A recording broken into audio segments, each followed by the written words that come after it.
दास रघुनाथ এই ছয় গোসাই করো চরণ বন্দন যাহা হইতে বিঘ্ন নাশ অভিষ্ট পূরণ। এই ছয় গোসাই প্রভু কর মোর দয়া আমি চরণে শরণ নিলাম দেহ পদ ছায়া। সব শ্রোতা বৈষ্ণবের করি চরণ বন্দন কৃপা করি মোর মাথে দেহ শ্রী চরণ।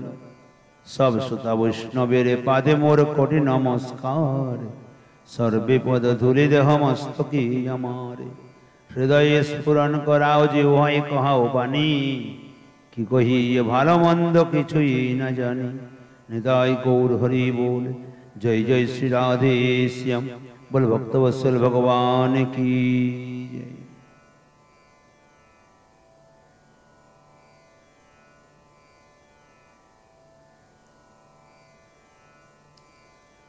सर्वाग्रे मादृशधमेर परमाराध्यतम अस्मदीय श्री गुरु पाद पद्मे शंखातीत पुलंठित दंडवत प्रणिपात अर्पणंतर समुपस्थित सभाय समूह साधु संतो महात्मा वैष्णव भक्त श्रोतृमंडलीर चरणारविंदे असंख्य असंख्य प्रणिपात अर्पण करी तदनंतर अर्चित विग्रह वंदना करी।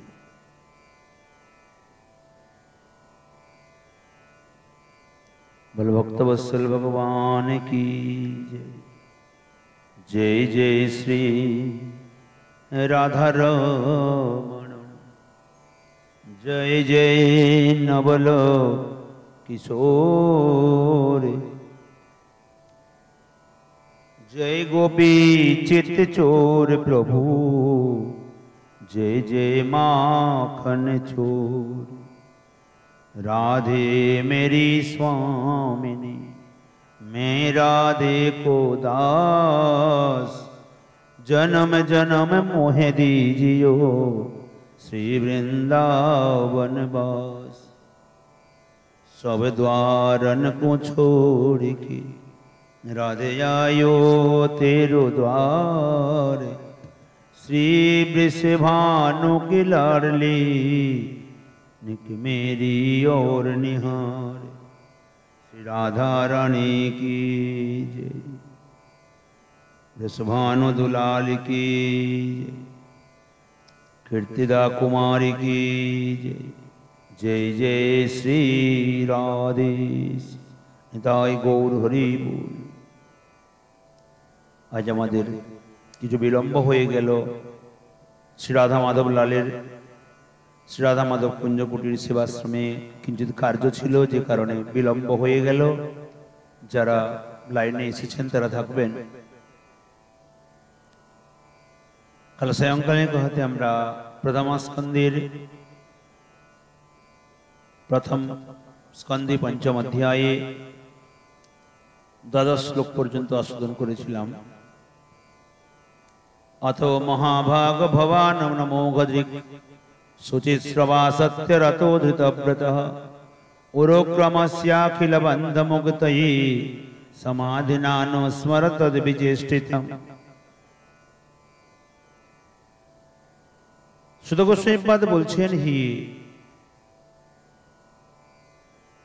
শোনো গাদি ঋষিগণ। देवर्षि नारद वेदव्यास जी की बोलছেন হি महात्मन হি वेदव्यास जेहेतु अपनी यथार्थ धीर संपन्न पवित्र हरि कथा श्रवणरत सत्यनिष्ठ नियम परायण वेदव्यास जी महाराज तिनी यथार्थ भावे धीर संपन्न परम पवित्र हरि कथा श्रवणे रत नित्य निरंतर हरि कथा श्रवण करें। सत्यनिष्ठ जिनी एवं नियम परायण निष्ठ परायण भगवत भजन नियम कखनो भंग करें ना। सकल लोकेर मायाबंधन विमोचनेर जन्य आपनि भगवान उरुक्रमेर विविध लीला चेष्टा समाधि अवलम्बन पूर्वक ध्यान करिया वर्णन करो। देवर्षि नारद वेदव्यास जी महाराज की आशीर्वाद दिए दिलेन। चक्रवर्तीबाद टीकाते बोलছেন सत्य ताहा हইলে अच्युत श्री हरिते भावी सर्वोत्कृष्ट रूपे आपनार अभिमत एवं सेई भाव श्री भगवानेर नाम लीला कीर्तन सर्वनादीर द्वाराई हইয়া থাকে। भगवानेर संगे भाव किसे হয় ना भगवानेर नाम गुणानुकीर्तने लीला कीर्तने बा श्रवणे नाम श्रवणे শ্রবণের দ্বারা হয়, কীর্তনের দ্বারা হয়, ভগবানের সঙ্গে ভাব জোড়ে অন্তরের দ্বারা। তন্মধ্যে নাম, রাম, কৃষ্ণ ইত্যাদি তো প্রসিদ্ধ রহিয়াছে। আপনার অভিমতা লীলা কি প্রকারে তা উপদেশ করুন। এই অপেক্ষায় বলছেন, অথ অমোঘদৃগ অর্থাৎ অব্যর্থ জ্ঞান সম্পন্ন। সুধ গোস্বামী পাত্র বলছেন যে আপনি অব্যর্থ জ্ঞান সম্পন্ন, আপনার জ্ঞান কখনো নষ্ট হয় না। শুচিশ্রবা বলিতে শুদ্ধ যশ যাহার অর্থাৎ পবিত্র যশস্বী, অতএব সত্যনিষ্ঠ ও দৃঢ়ব্রত হইয়া অখিল জীবসমূহের অথবা অখিল বন্ধনের মুক্তির জন্য সেই অচ্যুত ভগবানের বিবিধ চেষ্টিত অর্থাৎ লীলা সমাধির দ্বারা অর্থাৎ চিত্তের একাগ্রতার দ্বারা স্মরণ করব। দেবর্ষি নারদ বেদব্যাসজিকে ধ্যান করে ভগবানের লীলাকে স্মরণ করতে বললেন। শ্রী ভগবানের লীলা ভক্তিযুক্ত সিদ্ধ চিত্তে নিজেই প্রকাশিত হন। চৈতন্য চরিতামৃতে বলছেন, শ্রবণাদি শুদ্ধ চিত্তে করয়ে উদয়। শ্রবণ করতে করতে চিত্তের যখন শুদ্ধতা ঘটে, বিশুদ্ধিকরণ হয়, তখন ওই হৃদয়ে জাগরিত হয় তাহার সেই লীলার স্বপ্রকাশত্ব, অনন্তত্ব ও অতি রহস্যত্ব হেতু অন্যথা কেহই কোনো প্রকারেই তাহা বলিতে বা গ্রহণ করিতে অসমর্থ। কারণ ভগবত লীলা স্বপ্রকাশত্ব, কেউ তাকে প্রকাশ করতে পারে না। অনন্তত্ব, যার কোনো অন্ত নেই। অতি রহস্যত্ব অর্থাৎ ভগবত লীলা অত্যন্ত রহস্যপূর্ণ, তাই কেউ জানতেও পারে না, জানতে অসমর্থ। কেউ যার প্রতি কৃপা করেন তিনি জানতে পারেন। চৈতন্যের কৃপালে হয়তো যাহারে, সেই তো চৈতন্য দত্ত জানিবারে পারে। এবং স্মরণ করিয়া বর্ণন করো, ধ্যান করিয়ে ওকে দর্শন করো, স্মরণ করো এবং বর্ণন করো। তাহা হইলে অব্যর্থ দৃষ্টিত্ব ও পবিত্র যশস্বিত সম্ভব, অন্যথা কোনো প্রকারেই নহে। অথবা অব্যর্থ নয়নোদয় এবং পবিত্র কর্ণযুগল যাহার, যার দৃষ্টি অব্যর্থ অর্থাৎ বেদব্যাসজি মহারাজ, যিনি অব্যর্থ দৃষ্টি, যিনি দিব্য দৃষ্টি সম্পন্ন, তাই কর্ণযুগল যাহার অত্যন্ত পবিত্র, যিনি ভগবত গুণগাথা ছাড়া কিছু শ্রবণ করেন নাই। এই কথার দ্বারা কোন কোন লীলা তাদৃশ নেত্রদ্বয়ের গোচরীভূতা। এখানে জানা যায় কি বেদব্যাসজি মহারাজ কোন কোন লীলা নিজে দর্শনও করেছেন এবং কোন কোন লীলা তাদৃশ কর্ণযুগলে শ্রুতিগোচরাও হইয়া থাকে। সেইরূপ সত্যব্রত ও ধৃতব্রত, এই দুইটি পদে আসক্তি ও নিশ্চয়তা সূচিত হওয়ায় মন ও বুদ্ধির সহযোগেও কোন অতি রহস্যপূর্ণ অদৃষ্ট ও অশ্রুতপূর্ব লীলা অনুভূতির বিষয় হইয়া থাকে। সেই সেই লীলা সম্প্রতি স্মরণ করো, যা তোমার স্মরণে আসবে, ধ্যানে আসবে, স্মরণ করিয়া বর্ণন করো। এখানে বাক্য ভেদ বশত অনুস্মর ইহা মধ্যম পুরুষের হইয়াছে। তাৎপর্য যে বিশুদ্ধ চিত্তে শ্রী ভগবানের লীলা নিজেই ভক্তজনের স্মৃতিপথে প্রকাশিত হন। ভগবত লীলা ইহা নিজের চেষ্টায় স্মরণ করা যায় না। কেউ যদি চেষ্টা করে স্মরণ করার জন্য, তাও সম্ভবপর নয়। এখানে অনুসরণ করা পৃথক বলার উদ্দেশ্য স্মরণের নিমিত্ত চিত্রকে, নিজের মনকে একাগ্রতা করা। এই প্রকার একাগ্রচিত্ত হইলে লীলা ভক্তি বিভাবিত চিত্তে স্বয়ং প্রকাশিত হইবে। ততন্যতা কিঞ্চন যদ বিবক্ষত পৃথক দৃশস্তৎ কৃত রূপ নামভি লভেত বাতাহত নৌরিবাস্পদম ন করচিদ ক্বাপি চতুস্থিতামতি। শ্রী ভগবান উরুক্রমের লীলা চেষ্টা হইতে ভিন্নদর্শী হইয়া অর্থাৎ ভগবান মহিমা বর্ণের বর্ণনের প্রতি দৃষ্টি না রাখিয়া অন্য প্রকারে যে কোনো ভগবত বহির্মুখ বিষয়ান্তর বর্ণন করিতে ইচ্ছা করিলে তখন যে নাম ও রূপ বক্তব্য স্বরূপে স্ফুরিত হয়, সেগুলি দ্বারা বিক্ষিপ্তা হইয়া বুদ্ধি বায়ু বেগে ঘূর্ণায়মান নৌকার ন্যায় কখনো স্থিরভাবে থাকিতে পারে না। টিকার অনুবাদে বলছেন চক্রবর্তী পাদ, অন্যয় মুখে বর্ণনা করিয়া এখানে ব্যতিরেক হয়ে বলিতেছেন তত ইতি, তাহা হইতে অর্থাৎ উরুক্রম ভগবানের লীলাদি হইতে অন্য যে কোনো বিষয় সামান্যভাবে বলিতে ইচ্ছুক হইলেও আর অধিক বলিতে ইচ্ছাকারী জনের কথা কি? যদি ভগবানের গুণগাথা লীলা হইতে যে কোনো বিষয় সম্যক ভাবে বলিতে ইচ্ছুক হয়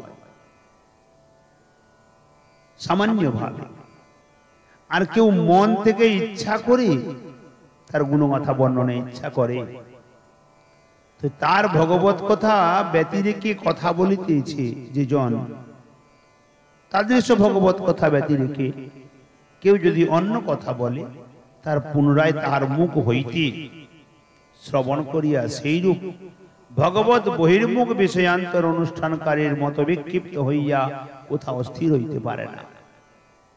যে ব্যক্তি ভগবানের গুণগাথাকে ত্যাগ করে অন্য গুণগাথা বর্ণন করে, তার চিত্ত সর্বদা অস্থির থাকে, সে কখনো স্থির থাকতে পারে না। যে কারণে বেদব্যাসজি মহারাজ বেদের জ্ঞানকাণ্ড কর্মকাণ্ডকে বর্ণন করেছিলেন বলে তার চিত্তের স্থিরতা ঘটেনি, তাই তাকে ভগবত গুণানুবাদ কীর্তনের নিমিত্ত আদেশ দিলেন। সর্বত্র কারণ পৃথক দৃশ্য, অর্থাৎ ভগবানের লীলাদি হইতে পৃথক বস্তুতেই যাহার দৃষ্টি নিষিদ্ধ রহিয়াছে। ভগবানের লীলাদি হইতে পৃথক বস্তুতে যাহার দৃষ্টি নিবদ্ধ রহিয়াছে, অতএব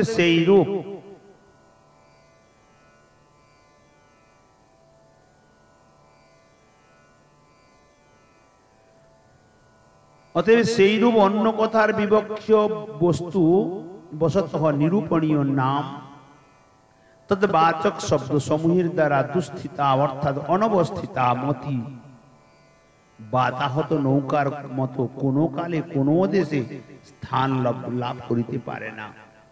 যার চিত্ত কৃষ্ণ গুণগাথাকে বাদ দিয়ে অন্য কথায় ডুবে, যেমন বায়ুর দ্বারা নইতে নৌকা বিতাড়িত হয়, কোন স্থানে স্থির থাকতে পারে না, সেই প্রকার ওই প্রকার ভগবত বহির্মুখ ব্যক্তির চিত্ত কোন স্থানে স্থির থাকিতে পারে না।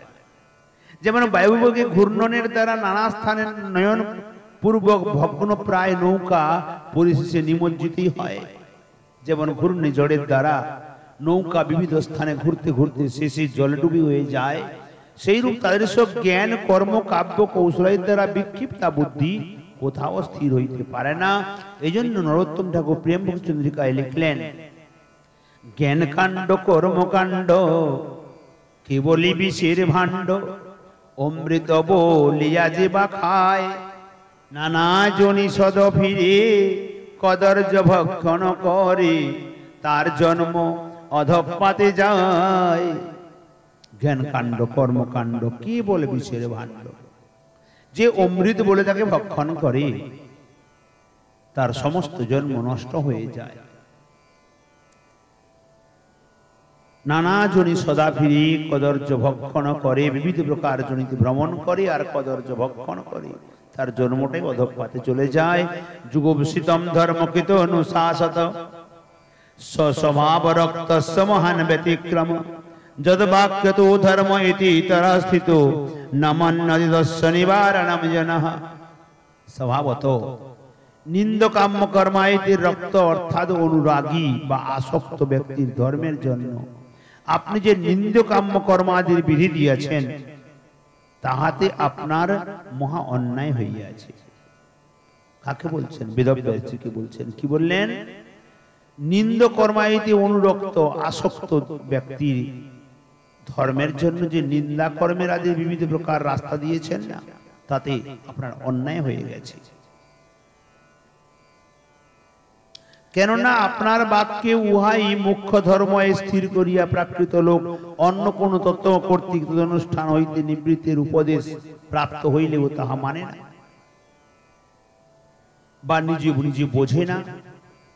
বিশ্বনাথ চক্রবর্তীবাদ বলছেন, যদি বলেন আমি ভগবানের যশী গ্রহণ করিবার জন্য মহাভারতের শাস্ত্র প্রণয়ন করিয়াছি, যদি বেদব্যাসজি মহারাজ বলেন, তাতে বলছেন দেবর্ষি নারদ কিন্তু ভগবত ভক্তি গ্রহণ করিতে অনিচ্ছুক কামী জনগণের শাস্তি প্রবর্তনের জন্যই প্রথমে গ্রাম্য সুখরূপ প্রক্ষেপ দিয়াছি, কিন্তু আমার সেখানে অন্য কোনো তাৎপর্য বা পৃথক উদ্দেশ্য নাই। শ্রীমদ্ ভাগবত তৃতীয় স্কন্ধে বর্ণন করেছেন, হে মহাত্মা, আপনার সখা মহর্ষি বেদব্যাস ও ভগবানের গুণবর্ণন মানসেই মহাভারত রচনা করেছেন। তাহার তে অর্থ কামাদির বর্ণন আছে সত্যিও, কিন্তু তাহার তাৎপর্যই যে গ্রাম্য সুখানুবাদ দ্বারা বিষয়লুব্ধ মনুষ্যদিগের মতি ভগবানের কথায় নীত হইয়াছে। মৈত্রের প্রতি বিদুরের এই উক্তি প্রমাণ।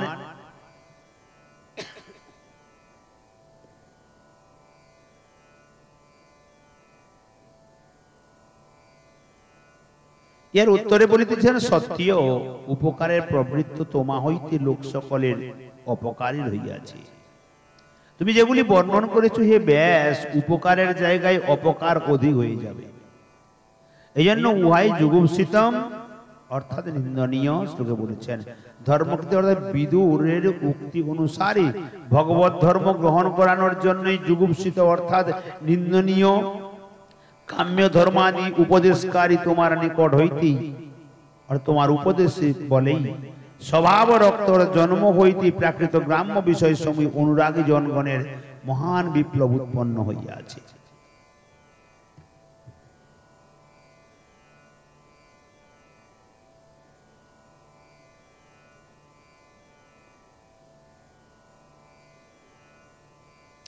কি করিয়া জনগণের অন্যায় করিয়াছি প্রশ্ন করছেন বেদব্যাসজি।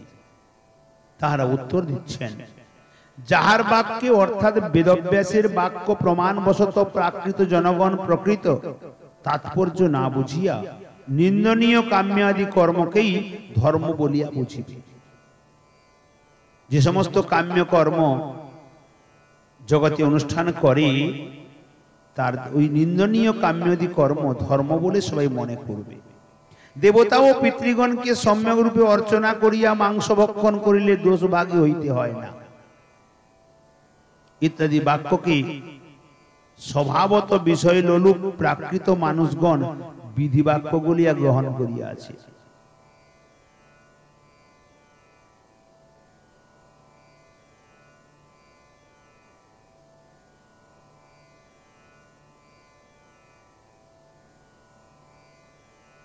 देवान पितृन समभ्यर्च खादन मांस न दोषभाग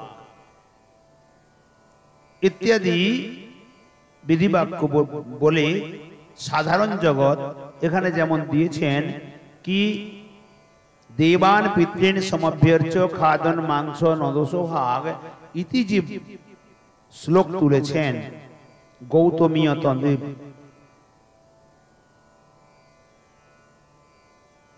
এই শ্লোকের দ্বারা কি বলছেন না দেবতাগণের পিতৃগণের অর্চনে মাংস ভক্ষণ করিলে দোষ হইবে, কিন্তু সাধারণ জগতে লোক বুঝবে যে দেবতাগণ ও পিতৃগণের অর্চনাতে মাংস ভক্ষণ করিলে দোষ ভাগী হইতে হয় না। বেদব্যাসজি মহারাজ যেভাবে কলম করেছেন সাধারণ লোক এভাবেই বুঝবে, আর তত্ত্বজ্ঞ ব্যক্তি তারা বুঝবে যে খেতে নাই, উল্টা বুঝবে। এতে কি হবে না মাংস ভক্ষণকে ধর্ম বলে মনে করে ওই পথেই লোক চলবে, তাই চলতে আছে। অতএব এর দ্বারা জগতের হিত সাধনের অপেক্ষা অহিত সাধন হবে ইত্যাদি বাক্যকে স্বভাববশত বিষয় লোলুপ প্রাকৃত মনুষ্যগণ বিধি বাক্য বলিয়া গ্রহণ করিয়াছে। তাই ভগবত গীতায় বললেন স্বয়ং শ্রীকৃষ্ণ সর্বধর্মান পরিত্যাজ্য মামেকম শরণম ভজ, সমস্ত ধর্মকে পরিত্যাগ করিয়া আমার শরণাপন্ন হও। অর্থাৎ আমার ভক্তির দ্বারা সমস্ত কিছু হইবে এই দৃঢ় বিশ্বাস পূর্বক বিধির কৈঙ্কর্য পরিত্যাগ করিয়া একমাত্র আমার শরণাগত হও ইত্যাদি বাক্যের দ্বারা সেই কাম্য ধর্মাদি নিবারণ করিলেও বিষয়লুব্ধ জনগণ তাহা গ্রহণ করিতেছে না। ভগবান নিজ মুখে বললেও কেউ শুনতে রাজি নাই। কেন না, বেদব্যাসজি মহারাজ বলে গেছেন না, এই জন্য শুনতে কেউ রাজি নাই। কিন্তু এই বাক্য প্রবৃত্তি মার্গের অধিকৃত বিষয় নহে বলিয়া কল্পনা করিতেছি। তাই মতান্তর উপন্যাসের দ্বারা পূজনীয় ভট্ট বলিয়াছেন, অপর যে সকল পঙ্গু প্রভৃতি নরগণ তাহারাই এই রূপ বলিতে পারে যে মাংস বা আমিষ ভক্ষণ করিলে দোষ নাই। তারা পঙ্গু, তারা বোঝে না।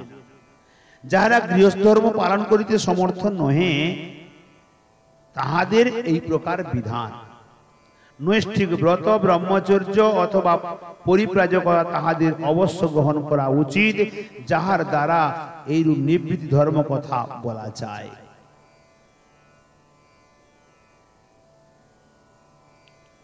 তথ্যতে বলছেন, শ্রী হরির মাহাত্ম্য ব্যতীত মহাভারতাদিতে যে ধর্মে আদি বর্ণন করা হইয়াছে তাহা যে অকিঞ্চিতকর তাহা কহিত হইয়াছে।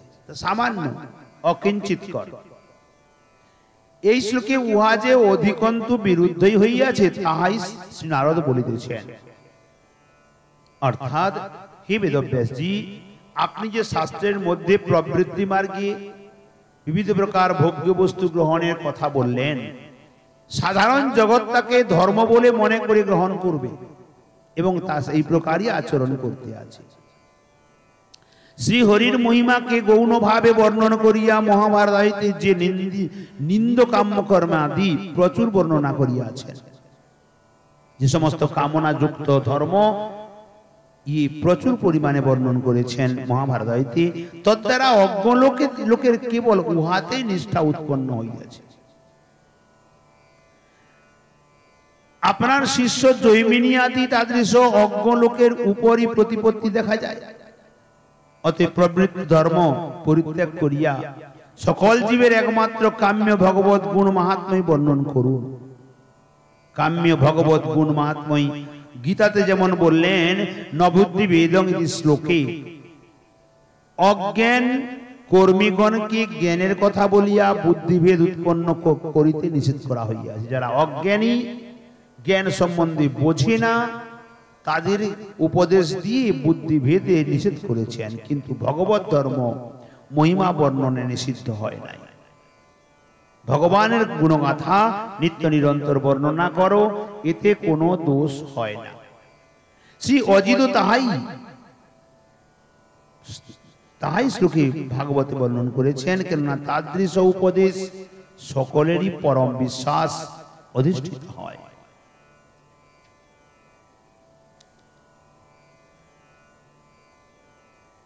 এখানে বিবৃতিতে বলছেন, শ্রী ব্যাসের লিখিত মহাভারত ও পুরাণ প্রণালীতে যে সকল কর্মকাণ্ডীয় ফল কামনা বিষয়ের প্রস্তাবনা আছে, তদ্বারা ইতর লোকসমূহ বৈতানিক কর্মকাণ্ডে প্রবিষ্ট হয়।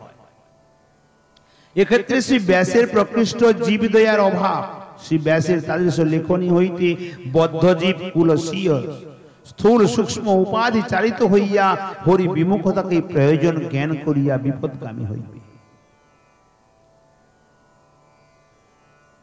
আত্মার নিত্য ধর্ম ভক্তি যোগ বঞ্চিত হইলে জীবগণের নিত্য মঙ্গলের সম্ভাবনা নাই। বেদব্যাসেরই কলমের জন্য আজ এই অবস্থা। বেদব্যাসজি লিখে দিয়েছেন, দেবান পিতৃন সমভ্যর্চ খাদন মাংস ন দোষভাগ। দেবতাগণের পিতৃগণের অর্চনাতে মাংস ভক্ষণ করো, দোষ হইবে না। যারা তমগুণী ব্যক্তি তারা এটিকে গ্রহণ করে, বলে ইচ্ছা মতো খাও, দোষ হবে না। কিন্তু এর অর্থ এটি না। এর অর্থ হলো দেবান পিতৃন সমভ্যর্চ খাদন মাংস ন, ভক্ষণ করিবে না। দেবতাগণের পিতৃগণের অর্চনাতে মাংস ভক্ষণ কদাপি করিবে না, কারণ দোষভাগ, দোষ হইবে। তমগুণী ব্যক্তি এটি বোঝে না। তারা মনে করে আমাদের তো খেতে বলেছেন, তাই ইচ্ছা মতো খাবো। রাত বলে কি খাই কি খাই কি খাই কি খাই, কর্মর করে চিবুনো আর কঁত করে গিলে ফেলা। এই জন্য শ্রী ব্যাস কিছু কর্মী, জ্ঞানী ও যোগী গুরু নহেন, তিনি সনাতন বৈদিক ধর্মের প্রচারক। সুতরাং তাহাকে বিশ্বাস করিয়া মূঢ় লোক কর্ম ও জ্ঞান কাণ্ডে প্রবৃত্ত হইবে। পরিশেষে নানা জনি ভ্রমণ করিয়া নিজের সর্বনাশ সাধন করিবে।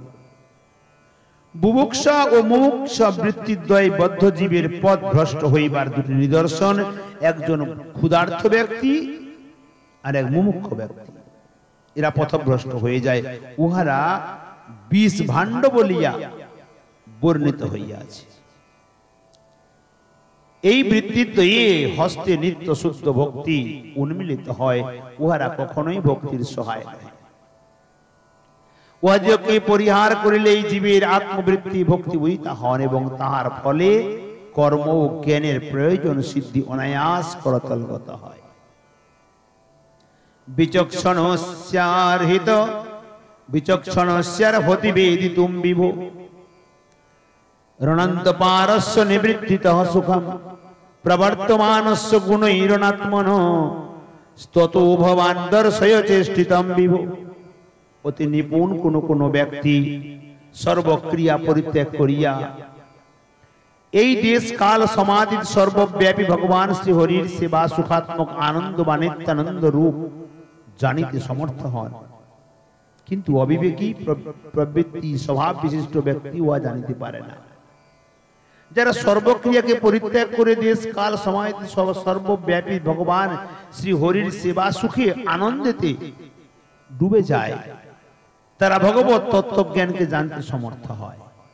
কিন্তু যারা অবিবেকী প্রবৃত্তি স্বভাব বিশিষ্ট তাহা জানিতে পারে না। সেজন্য এই সর্বজ্ঞ আপনি সত্যাদি ত্রিবিধ গুণ দ্বারা চালিত দেহাভিমানী জনকে ভগবানের লীলা দেখান, ভগবত লীলা গুণানুবাদকে বিস্তার পূর্বক বর্ণন করে শ্রবণ করান। বলছেন চক্রবর্তী টিকাতে বলছেন, হে ব্যাস, আরো তুমি ভাগবত ধর্ম ভিন্ন অন্য সেই কাম্যাদি কর্মরূপ ধর্মকে বিশেষ রূপে নিন্দা করিয়া শ্রী ভগবানের যশই বর্ণনা করো। যে জ্ঞানকাণ্ড কর্মকাণ্ডকে কাম্য কর্ম কাম ধর্ম অর্থ কাম মোক্ষকে বিস্তার করে বর্ণন করেছ, তাকে নিন্দা করি ভগবানের যশ কি বর্ণনা করো। ইহাতে বলিতেছেন বিচক্ষণ ইতর অন্য প্রাকৃত বিবেক শূন্য জন তোমার কহিত কাম্যাদি কর্মকে ধর্ম বলিয়া নিশ্চিত করিয়াছে। তুমি যে কাম্য কর্ম আদি দিয়েছ তাকে ধর্ম বলে নিশ্চিত করেছে, কিন্তু বিচক্ষণ অর্থাৎ বিবেকী জন এই বিভু সর্বব্যাপক শ্রীহরির সুখ নিত্য আনন্দময় স্বরূপ প্রাকৃত গ্রাম্য সুখের নিবৃত্তির দ্বারা জানিতে সক্ষম হইয়া থাকে। যে পর্যন্ত গ্রাম্য সুখ দূরে যায় না সে পর্যন্ত ভগবত সুখ কদাপি লাভ হয় না। এই জন্য চৈতন্য মঙ্গলে বলেছে, সংসারের পার হইয়া ভক্তির সাগরে যে ডুবিবে সে ভোজক নিতাই জানে। ভক্তির সাগর সংসারের ওপারে, সংসারের এপারে নয়। আমাদের চিত্তে যে পর্যন্ত সংসার বসে আছে সে পর্যন্ত ভক্তির আস্বাদন হয় না। তাহার কারণ সেই ভগবান অনন্ত পার কাল হইতেও যাহার বিনাশ নেই এবং পরিমাণত যাহার পার নাই, অর্থাৎ যিনি অপরিসীম রূপ, সেই বিভু শ্রীহরির লীলাগুণ প্রদর্শন করাও। তা হইলে বিনাশী এবং ঐতুচ্ছ সামান্য সীমাবদ্ধ বিষয় হইতে নিবৃত্ত হইয়া এবং অনন্ত অপরিসীম শ্রী ভগবানের নিত্য পরমানন্দ অবগত হইয়া তাহার নিমিত্ত বিবেকী জন ভক্তির আচরণ করিতে যোগ্য হইবেন। তাহার পর বিচক্ষণ জনের ভক্তিতে প্রবৃত্তি অবলোকন করত শ্রেষ্ঠ ব্যক্তিগণ যেরূপ কর্মের অনুষ্ঠান করেন, অন্যান্য সাধারণ ব্যক্তিও তাহার অনুসরণ করিয়া থাকে। যারা শ্রেষ্ঠ ব্যক্তি, যারা যে অনুষ্ঠান করে আগে যায়, যারা অনুসরণ করে পেছনে পেছনে তাদের পদানুসরণ করে। গীতার প্রমাণে বলছেন, অবিচক্ষণে অল্পজ্ঞ ব্যক্তিও তাহাতে সেই ভক্তের প্রবর্তিত হইবেন। সুতরাং তাহার জন্য ভগবানের চরিত্র বর্ণনা করো। যে সাধারণ ব্যক্তি সেও যদি শোনে তাহলে সে ওই ধর্মেতে, ভগবত ধর্মেতে প্রবেশ করবে। তাই তুমি বিস্তার করে বর্ণন করো। ইয়া বলিয়াছেন, সত্যাদি আদিপতি রজ তম গুণের দ্বারা প্রবর্তমান, অতএব অনাত্মনঃ অর্থাৎ দেহাভিমানী বুদ্ধি বিবেক শূন্য জনের বন্ধন বিমুক্তির জন্য ভগবানের লীলা দর্শন করাও। এই সংসারের সমস্ত জীব দেহাভিমানী, দেহেতে অভিমান আছে, সত্য রজতম তিনটি গুণে জড়িত আছে। আমি শরীর, এই জ্ঞান আছে, এই অহংকার আছে। এর থেকে নিষ্কৃতি করানোর জন্য ভগবানের লীলাকে সংসারে দর্শন করাও, গান করো।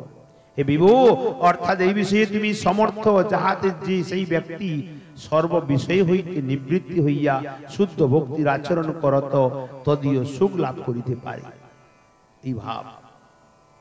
অথবা এই রূপ অভিপ্রায় দেখুন, যদি নিবারণ করিলে লোক না মান্য না গ্রহণ করে, তাহলে সম্প্রতিকালেও তোমার উপদেশের দ্বারা আরব্ধ সেই সেই সর্বমতের নিবর্তক ভক্তিমাত্র প্রবর্তক রূপ শাস্ত্রের কি প্রয়োজন?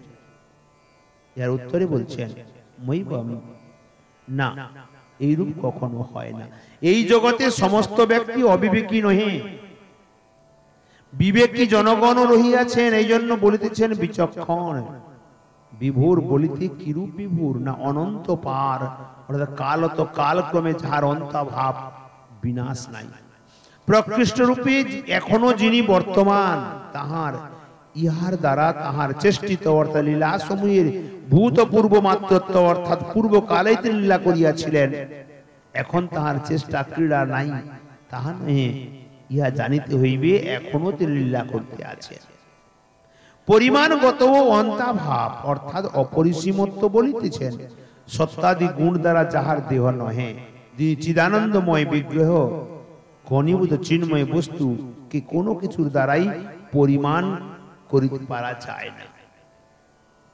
অর্থাৎ অসীম অনন্ত চিদানন্দময় শ্রী ভগবানের লীলা কেহই কোনো কালে ইয়ত্তা করিতে পারে সমর্থ হয় না। অতএব নিত্য নবনবায়মান সেই লীলা বর্ণন করো। त्यক্ত্বা স্বধর্মং চরণাম্বুজং হরের ভজন্য পক্যোথপতে ততো যদি যত্র ক্বা ভদ্রমভূদ্রমস্য কিম কোবার্থ আপ্তো ভজতাম স্বধর্মতঃ। নিত্য নৈমিত্তিক যে কর্ম অথবা বর্ণাশ্রম পালন পরিত্যাগ করিয়া হরিপাদ পদ্ম ভজন করিতে করিতে পরে অসিদ্ধাবস্থায়ও যদি ভজন হইতে কোনো প্রকারে ভ্রষ্ট অথবা মৃত্যু হয়, তবে কর্মে অনধিকার হেতু আশঙ্কা করিতে হইবে না। যেহেতু যে কোনো অবস্থায় এমনকি নিজ জনিতেও থাকুন না কেন, যেই ভক্তি রসিকের কখনো কোনো অমঙ্গল হয় কি? অর্থাৎ সেবা বা বাঞ্ছা থাকায় তাহার কোনো অমঙ্গল হয় না, পরন্তু ভজনহীন ব্যক্তিগণের ভক্তি শূন্য স্বধর্ম পালনের দ্বারা কোন প্রয়োজনই বা সিদ্ধ হয়। এর আগে চক্রবর্তীপাদ টিকা বিস্তার বর্ণন করেছেন, বড় সুন্দর শ্লোকটি বলে গেলেন, কালকে আমরা আস্বাদন করব। त्यক্ত্বা স্বধর্মং চরণাম্বুজং হরের ভজন্য পক্যোথপতে যদি যত্র ক্বা ভদ্রমভূদ্রমস্য কিম কোবার্থ আপ্তো ভজতাম স্বধর্মতঃ। আজকে কথা আমরা এখানে বিশ্রাম দিই। যাবতীয় ভুল ত্রুটি আছে সবাই মিলে এক অবোধ মূর্খ বালক মনে করে কৃপা করে ক্ষমা করে দেবেন। সর্বচরণে অসংখ্য প্রণতি অর্পণ করি। নিতাই গৌর হরি বল। জয় জয় শ্রী রাধে শ্যাম।